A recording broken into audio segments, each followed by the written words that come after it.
I think the biggest challenge for me to overcome on the Mexico trip was just noticing how many priorities I had that I was putting over God, and really just humbling myself to let those things go. Places that I saw Jesus already moving when I went to Mexico was definitely when we went to the church and the community that they had there. Seeing how different our lives were, I didn't put it into perspective until I really saw it.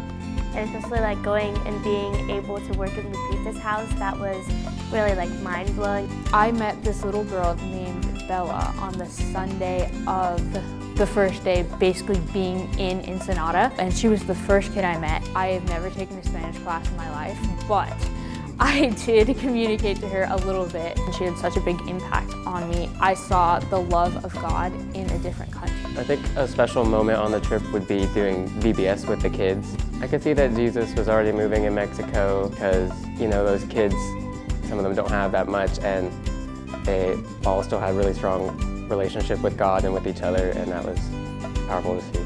What impacted me on the Mexico trip the most was being with the kids. We live in such an amazing place, and we have so many privileges being here, but going to a place where poverty is regular to them, that they are not worried about any of the things we're worried about, social media or clothing or how people are gonna perceive you. They just have this childlike joy and love for Christ. And they would come up to us and talk to us like we knew Spanish, and they were really sweet. And I think it was a little bit of a reminder that we're not so different after all, that all of us across borders, different languages, different cultures, that we are all brothers and sisters in Christ, and we should love equally.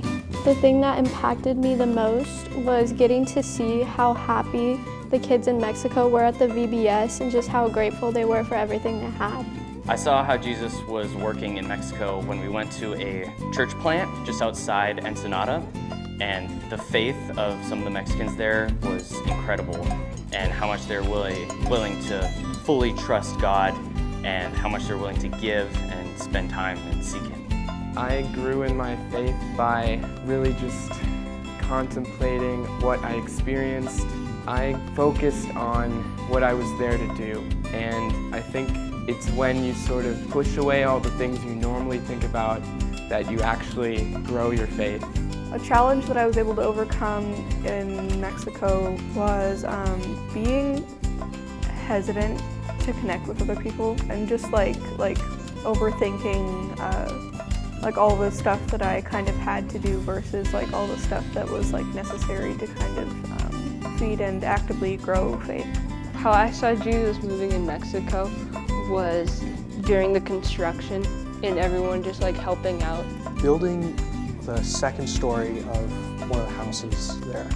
It was for our construction project, and it was manual labor, and it was very interesting to see that even with the cultural differences of a language barrier, we could still communicate and work and get things done, and that was really cool to see that.